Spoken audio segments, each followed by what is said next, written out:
What's going on, everyone? It's Justin here, and today I have an unboxing of the iPhone 14 Pro Max in the new deep purple color, which I'm sure a lot of people are wondering what it looks like and what shade of purple it is in particular. So we're gonna unbox it, set it up, and also stay tuned because we're actually in Iceland when you guys are watching this video to test out one of the best new features, which is the improved camera on the iPhone 14 Pro and 14 Pro Max. You've probably seen a ton of unboxings of the deep purple today, so if you guys also want to see an unboxing of the iPhone 14 Pro in the new space black color, which is pretty much matte black, I'm gonna drop a link down below because this is gonna be the personal phone that I'm using, and as you can see, I have it set up already. So you take a look at the box here, and the most prominent thing is a dynamic island on the front. This is sort of the replacement or alternative to the notch, but it also has some great functionalities that I was relatively surprised by, and I'm curious to test it out for myself and see just how effective it is and how useful it is on an everyday basis in conjunction with iOS 16. This is the larger model. It features a 6.7-inch display, and when it comes to dimensions of the phone, it is pretty much the same for the most part with very small variations, and it weighs about 2 to 3 grams heavier, so it has stayed relatively close. The model that I have right here is the 1TB one in the Pro Max, and the deep purple is a color that I'm relatively curious about, and Tim Cook at the event was actually wearing a dark purple golf shirt, which was interesting. And he actually mentioned after the event that the deep purple Pro Max is gonna be his choice for a daily driver model. So let's just go ahead and slide that box here, and as soon as you open it up, we are greeted with the phone itself. I've got to say, I usually go with the neutrals of a gray, a black, or like a white, for example, but in the past few years, the colors have been relatively interesting, including the olive green, there's also the navy blue, and then last year was Starlight, which was the bright blue, but I think the purple is actually going to be a pretty popular color in conjunction with some of the accessories. Taking a look at it right here, I would say the shade of purple is kind of like a grape purple. It is definitely one that is not too aggressively purple, but at the same time, at different lights, it does shine in different ways. So I think it has a good mix of contrast while looking relatively muted. So let's just take this out here. And of course, I know everyone likes to see the plastic peeled off for the first time.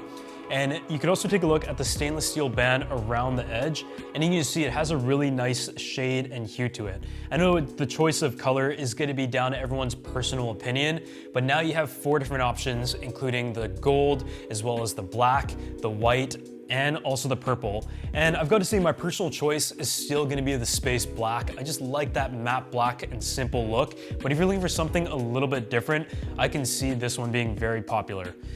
Just take a look at the front here. Let's peel off the shield for the first time. There you have it. And let's just go ahead and jump right into booting up this phone and show you guys what the form factor of the larger device is with the dynamic island. So while we wait for this to turn on, some of the additional features of the new iPhone 14 Pro and Pro Max include the A16 Bionic chip. This is the chip that is slightly more powerful, but it also focuses a lot on efficiency, and there's also a display and imaging driver, and Apple talked a lot about the photonic engine at their event. The photonic engine in particular is able to give you better low-light image performance on all 3 of the cameras, but there has also been some hardware improvements as well. Most notably, the main camera is up to 48 megapixels in resolution, and although it takes pictures in a quad pixel format of 12 megapixels, you can take a raw image at 48 megapixels and be able to do all of the metadata edits in post, which is awesome. But at the same time, it has a 65% larger main sensor, which just allows more light, and you're also able to take advantage of some of the new features and improvements, including 4K video in cinema mode and up to 2.8K in the action mode, because it does have to crop in. So you can see the phone is turned on here, and on the topic of the display, you can see that we now have the dynamic island, and it is actually 2 hardware elements, and part of the screen in the middle there between the camera and the Face ID is disabled to always show kind of a pill design. So instead of having 2 sides, it is just one piece at the top to make it look more continuous, centered, and seamless. The display itself also has some improvements this year, being able to reach up to 1600 nits when it comes to HDR video performance, and the previous was 1000 nits sustained and 1200 nits in HDR. And actually the display itself in the brightness is able to reach a peak of 2000 nits, which is impressive.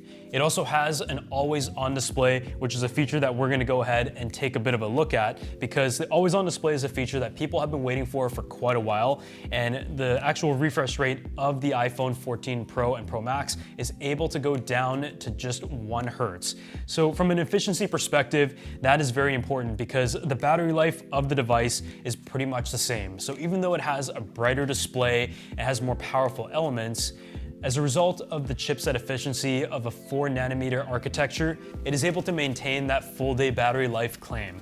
And it is interesting holding the larger model of iPhone because I actually switched over to the standard sized iPhone 13 Pro last year after using the larger phone model in the years prior. So there you have it. Welcome to the screen. And I've got to say, I love the wallpaper with the purple smartphone. I think it looks really cool, but there's also a lot of different wallpapers that is built in that do really hide the dynamic island and make it feel as seamless as possible, especially with all of the hidden animations and the ways where it interacts with this element to give you some functionality as well.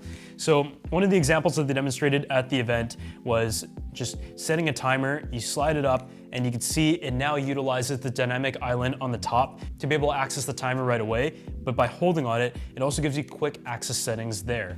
Personally, I've got small hands, so being able to reach the pill is a little bit tougher. It is more of a 2-hand setup. So if you want to be able to control the dynamic island with 1 hand, then the smaller sized Pro model of iPhone 14 is probably the one for you. But yeah, I mean, it looks absolutely beautiful. I feel like it's nice that they utilize this for functionality because even though under display cameras are nice and eventually they're going to continue to get smaller and more hidden, I think for what it is, with all the sensors integrated and everything, this is like the best case scenario in terms of coming up with a clever idea to utilize this new thing. So now that we've talked a lot about the phone, some of the other things that are included in the box just include the USB Type-C to Lightning cable. One area that there may not have been as much talk about is when it comes to the battery, the charging, and also lack of reverse wireless charging features.